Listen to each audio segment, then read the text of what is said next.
Ever feel like life is just too much? Imagine being a king in ancient times, with everyone watching you. Marcus Aurelius was that king. He lived in a time of big fights and fancy parties, but he stayed calm through it all. In this video, we're going to share his secrets. How did he keep cool when things got tough?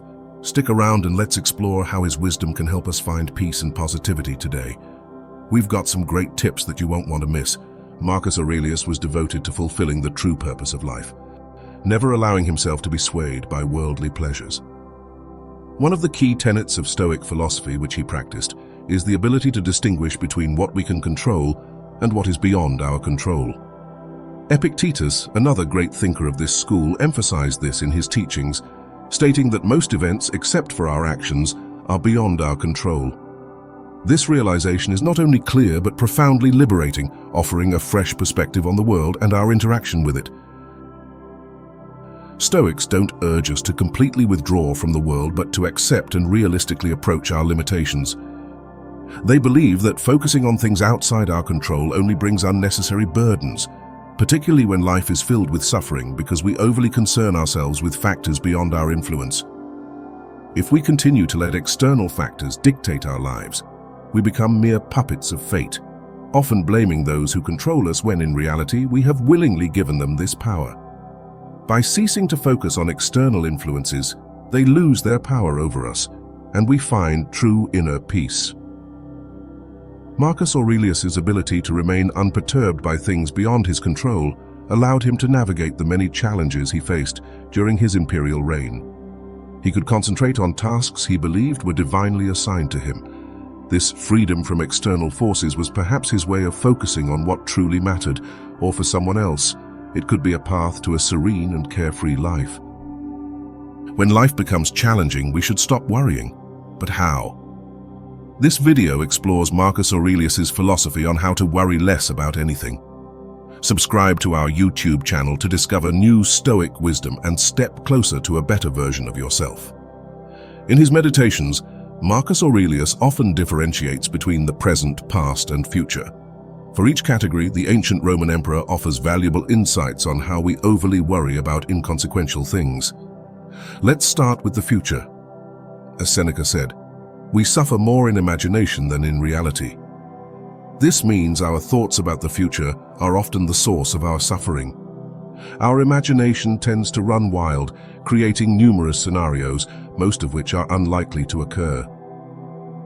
When we face the uncertainty of the future, we ponder how to cope with possible outcomes, feeling anxious about how it all might unfold or how our lives may turn out. Sometimes what we anticipate happens, but often fate surprises us with events we could neither foresee nor influence, for better or worse. Marcus Aurelius wrote that we are not burdened by the weight of the future, but by the present pressing on us. It's not the future that brings us suffering, but our current attitudes toward it. Interestingly, the issue isn't that the future happens now, but when we overly worry about the future, life gradually becomes painful because we project this into our imagination, allowing the future to dictate our present. What did Marcus Aurelius say about excessive worry about the future? Never let the future disturb you. You will meet it, if you have to, with the same weapons of reason which today arm you against the present. He pointed out that if you can cope with the present, you can handle the future. He advised not to imagine all the terrible scenarios that could happen, but to deal with the situation you are in right now. When he focused on the present, he knew he could endure it. So why couldn't he deal with what was to come? Regarding the past, Marcus Aurelius recognized that life is short and swiftly passes by in a vast world beyond our perception. The past, like the future, lies in a realm we cannot control. It has passed, and unless we invent a time machine, we cannot change it. He said, "Remember, man does not live in the past or the future, but only in this fleeting moment. All her other life is lived past and is gone, or it is not yet." Therefore, he advises us to treat the past as something insignificant and senseless, not because past events do not affect our present or that we cannot learn from the past. We cannot change the past. It is gone and beyond our influence. Memories of our past are often vague, and it's hard to determine what exactly happened, as it depends on personal memory and perspectives. Despite this, we continue to relive past events, often returning to them in our thoughts and painfully experiencing them again. Some might think that by pondering the past, we somehow control it. However, the past is gone, and we are only dealing with thoughts of what has disappeared and will never return. Many say, "I wish I had acted differently," but they desire the impossible. Such thoughts bring nothing, since they generate desires that can never be satisfied. Instead of focusing on the past, Marcus Aurelius focused on his attitude towards it. We cannot change past events, and most likely we cannot control them when they occur. However, we can control how we respond to them. Initially, we might perceive the past as a series of negative events. We might experience difficulties in childhood, suffer losses and disappointments in relationships, or face failures in projects we hoped for. Yet, the past is not just a collection of unfortunate incidents. It is part of our journey. It can help us learn, grow, and become stronger. The difficulties and failures of the past can help us better understand ourselves, explore our boundaries, and find ways to overcome them. They can become valuable lessons that make us stronger and better prepared for future challenges. Consider the past as an integral part of your history, but one that does not define your life. It is a source of inspiration to move forward and build a better future. Do not let the past define your thinking and decision-making. Use it to become stronger and more confident in facing future challenges. The essence is how you respond to these events. Can we truly call something unfortunate if it does not violate the essence of human nature? Can you say that something unfortunate if it does not contradict the essence of human nature? Do you think that what does not violate the will of nature can violate it?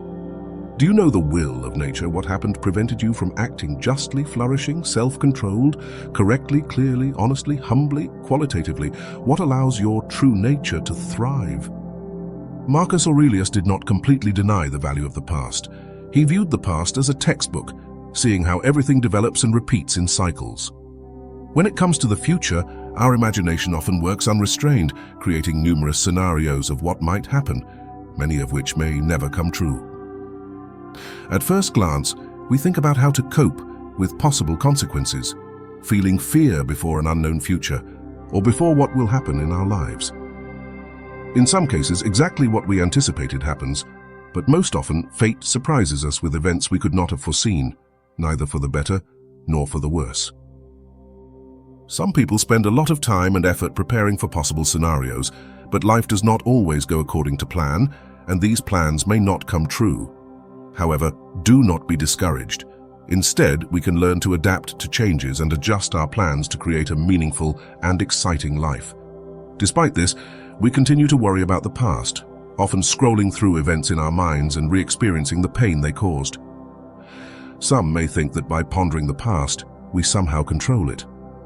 However, the past is gone, and we are only dealing with thoughts of what has disappeared and will never return.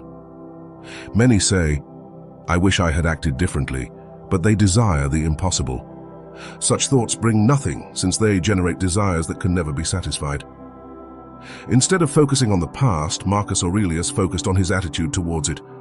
We cannot change past events, and most likely we cannot control them when they occur. However, we can control how we respond to them. Initially, we might perceive the past as a series of negative events. We might experience difficulties in childhood, suffer losses and disappointments in relationships, or face failures in projects we hoped for. Yet, the past is not just a collection of unfortunate incidents. It is part of our journey. It can help us learn, grow, and become stronger. The difficulties and failures of the past can help us better understand ourselves, explore our boundaries, and find ways to overcome them.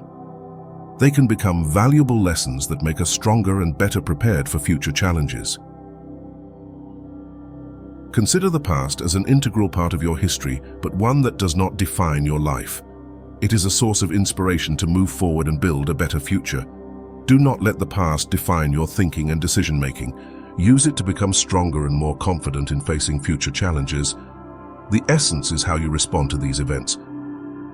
This philosophy of embracing the present, understanding the uncontrollable nature of the past and future, and focusing on personal response and growth offers a powerful perspective for living a fulfilling life. It encourages us to face each day with courage and wisdom, appreciating each moment as it comes without the burden of what was or what might be. This approach not only enhances personal well-being but also empowers us to live with dignity and purpose, regardless of external circumstances. Remember, the key to a content life, according to Marcus Aurelius, isn't found in mastering the events that happen around us, but in mastering our responses to them. In doing so, we find inner peace and true happiness. Let's carry this wisdom into our daily lives and see how it transforms our perspective and our reality. Thank you for joining this journey into the teachings of one of the greatest philosophers of all time. Don't forget to like, share, and subscribe for more insights and inspiration. See you in the next video. Goodbye.